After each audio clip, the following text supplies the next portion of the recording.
Morning बच्चों, 12th class. This is Indira. देखो बच्चों, आज है बहुत इंपॉर्टेंट डेरिवेशन है। We will derive a derivation of Ohm's law. Ohm ने क्या कहा था? अभी परसों ने कल फॉर्मूला किया था ना, V upon I equal to R, कि अगर किसी चालक की, कंडक्टर की भौतिक अवस्थाएं ना बदलें, जैसे ताप ना बदले, घनत्व ना बदले, सारी भी फिजिकल कंडीशन ना बदलें, तो उसके सिरों के बीच विभवांतर और उसमें बहने वाली धारा का अनुपात एक कांस्टेंट होता है, जिसे चालक का प्रतिरोध कहते हैं। कि अगर यदि भौतिक अवस्थाएं ना बदलें, यदि भौतिक अवस्था यानी ताप, घनत्व ये वगैरह ना बदलें, यानी कांस्टेंट हो, ताप घनत्व कांस्टेंट हो, तो क्या होता है? चालक के सिरों के बीच विभवांतर अपॉन उसमें बहने वाली धारा, उनका अनुपात यानी V अपॉन आई एक कांस्टेंट होता है, जिसे हम चालक का प्रतिरोध कहते हैं। जरा पॉज करो तो, एक मिनट रुक जा। हाँ बच्चों, ओम्स लॉ क्या था कि if all the physical condition remains same, या if all the condition physical condition just like temperature, density remains constant, then the ratio of potential difference between H of a conductor and current flowing in it is a constant which is called the resistance of that conductor। ठीक है। अब देखो, इसका derivation है बहुत important. अब ओम ने देखा, साइंटिस्ट थे बहुत, वो ओम जिन्होंने ये लॉ निकाला था, उन्होंने देखा कि जब हम जैसे जैसे पोटेंशियल डिफरेंस चेंज करते हैं, या V और I में उन्होंने ग्राफ खींचा, V यहाँ ले लिया एक्स एक्सिस पे और Y एक्सिस पे उन्होंने करंट ले ली, तो उन्होंने देखा हमेशा ग्राफ सीधी रेखा आती है। किसके लिए? सारे कंडक्टर के लिए। ठीक है। जब भी बच्चों दो क्वांटिटी में ग्राफ सीधी रेखा आती है, इसका मतलब हमेशा वो एक दूसरे के प्रोपोर्शनल होंगे। तो उन्होंने कहा कि V प्रोपोर्शनल होगा I के, इसलिए V अपॉन आई बराबर एक कांस्टेंट, जिसे हम चालक का प्रतिरोध कहते हैं। आप देखो डेरिवेशन क्या है। सबसे पहले हमने माना कोई चालक है, कंडक्टर है, उसकी लंबाई क्या है? चालक की लंबाई L है। ठीक है। और उसके सिरों के बीच विभवांतर, सिरों के बीच विभवांतर, पोटेंशियल डिफरेंस क्या है उसमें? H के बीच में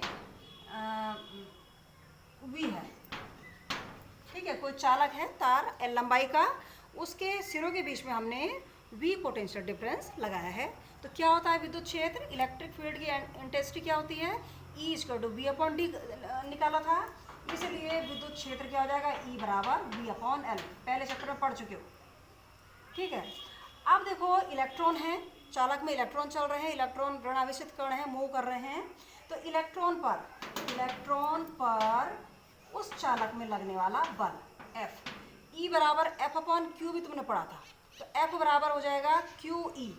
इलेक्ट्रॉन है तो F बराबर Q, इलेक्ट्रॉन का आवेश स्मॉल e इंटू E हो जाएगा। अब देखो, इसलिए चालक पर बल F बराबर क्या हो गया? स्मॉल e, और कैपिटल E का मान ये रख दो, V अपॉन L। ठीक है। अब तुम्हें मालूम है, जहाँ पे भी बल लगता है वहाँ पे त्वरण होता है, गति होती है ना? त्वरण यानी एक्सलेरेशन। तो F इक्वल टू ma से, एक्सलेरेशन यानी त्वरण, इलेक्ट्रॉन का त्वरण A बराबर F बटे m। मालूम है छोटी क्लास में F इतना है बटे m। m क्या है? इलेक्ट्रॉन का मास है। F कितना आ गया? EV अपॉन L, और यहाँ पे नीचे m भी है तो इतना आ जाएगा, F ये बटे m। ठीक है, ये त्वरण आ गया। अब देखो, जब इलेक्ट्रॉन बच्चों जिगजैग मोशन में चल रहे हैं, किसी चालक में पॉजिटिव चार्ज भी हैं, नेगेटिव चार्ज भी चल रहे हैं, तो आपस में एक दूसरे से टकराते हैं। टकराते दो क्रम से जो टक्कर है, उनके बीच में जितना समय लगता है, हम उसे कहते हैं श्रांति काल, रिलैक्सेशन पीरियड। ठीक है। अब देखो, श्रांति काल कितना होगा? वेलोसिटी कितनी होगी? V बराबर U प्लस AT से, इसलिए V ड्रिफ्ट वेलोसिटी, अनुगमन वेग, U शुरू में इनिशियल वेलोसिटी 0 थी उसकी, V बराबर U, V वेग, अनुगमन वेग बराबर U प्लस AT, त्वरण A, T मतलब श्रांति काल, दो क्रम से आने वाली टक्करों के बीच में लगा गया समय क्या है? टाउ से दिखाते हैं। तो VD बराबर आ गया A टाउ। अब इसलिए क्या हो जाएगा बच्चों? VD अनुगमन वेग, ड्रिफ्ट वेलोसिटी बराबर A कितना है ये रख दो, और टाउ से गुणा कर दो, यानी इसको टाउ से गुणा कर दो, EV upon M L into श्रांतिकाल। ठीक है, अब ये आगे वीडी। अब हमें मालूम है, चूंकि हमने पहले सिद्ध किया था पहले वाला डेरिवेशन में धारा और अनुगमन वेग में संबंध, चूंकि हमें मालूम है I equal to N E A V D. N number of electron, E charge, A area of cross section और वी डी ड्रिफ्ट वेलोसिटी अनुगमन वेग। तो इससे वी डी का मान निकाल दो, इसलिए वी डी बराबर क्या हो जाएगा, सॉरी वी डी बराबर क्या हो जाएगा, आई अपॉन एन ई ए। ठीक है, ये पहला हो गया। वी डी का मान ये आ गया। एक वी डी का मान आया ये अनुगमन वेग, दूसरा वी डी का मान जो हमने पहले से we have already derived that V D equal to I upon N E है।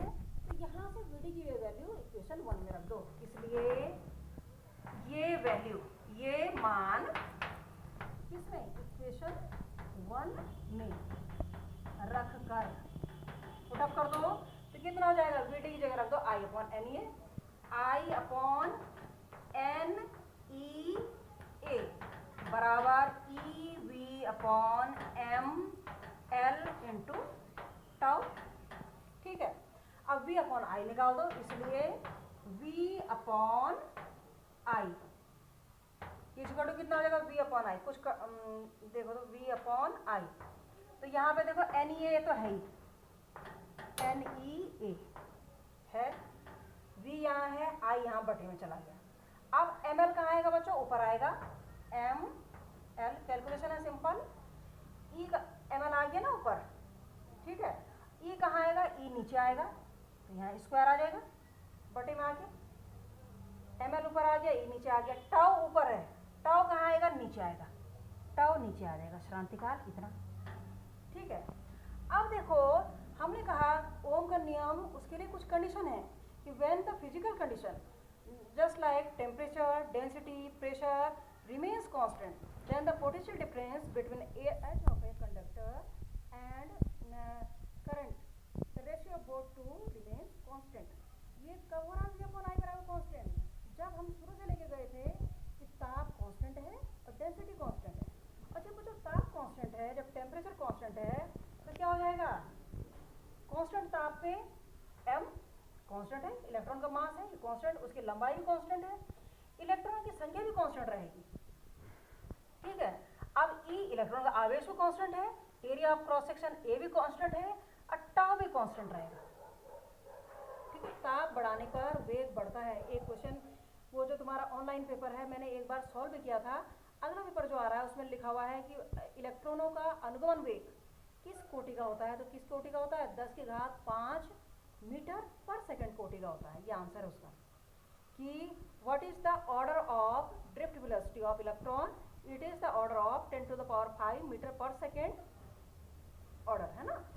तो अब देखो v अपॉन आई बराबर इतना आ गया, सारे ही कांस्टेंट हो गए। जब सारे ही कांस्टेंट हो गए तो इस कांस्टेंट को हम दिखाते हैं r से, और ये एक कांस्टेंट है यानी नियत है। तो हमारे पास क्या प्रूव हो गया, ये प्रूव्ड, हेंस प्रूव लिखते हैं। इस तरह से सिद्ध कर दिया हमने कि किसी चालक के सिरों के बीच में विभवांतर है अपॉन उसमें बहने वाली धारा का अनुपात एक कांस्टेंट है, जिसे चालक का प्रतिरोध कहते हैं। और कब है ये, जब चालक का ताप नियत है, उसका घनत्व कांस्टेंट है। ठीक है, तो बस यही आती है परिभाषा। ओम का नियम क्या है कि किसी चालक की भौतिक अवस्थाएं ताप घनत्व नियत रहे तो उसके सिरों के बीच विभवांतर और उसमें बहने वाली धारा का अनुपात एक कांस्टेंट होता है, जिसे हम चालक का प्रतिरोध कहते हैं।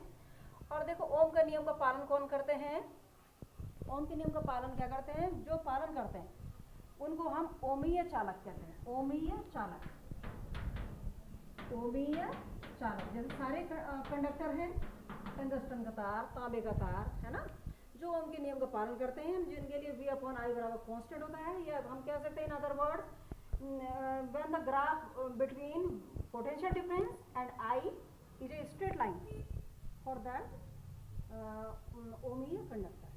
ठीक है, अनओमीय चालक मतलब अनओमीय चालक, अनओमीय चालक जो बच्चों ओम के नियम का पालन नहीं करते हैं उनको हम कहते हैं अनओमीय चालक। मतलब जिनके लिए विभवांतर और धारा में ग्राफ सीधी रेखा नहीं आता, कर्व मुड़ जाता है, तिरछा आता है, या फिर जिनके लिए v अपॉन आई बराबर कांस्टेंट नहीं रहता है, उन्हें हम अनओमीय चालक कहते हैं। और इनके उदाहरण है ट्रांजिस्टर, थर्मिस्टर, ये तुम आगे भी पढ़ोगे। ये कर लेना, जो है नहीं समझ में आएगा पूछ लेना। और बुक भी देखो, मैं NCERT की बुक भी ले लेना, वैसे उसे मैं रेफ़र करूँगी, मैं उसमें बता दूँगी, तुम प्राइवेट की बुक दो, क्योंकि मैं देख रही हूँ उस वाली गवर्नमेंट वाली बुक से समझ में नहीं आ रहा है ना, एकदम से तुम्हें नहीं आएगा। तुम प्राइवेट वाली बुक ले लो, और गवर्नमेंट वाली बुक को मैं उससे जो जो होगा मैं उससे पढ़ के भी बताती हूँ मैं।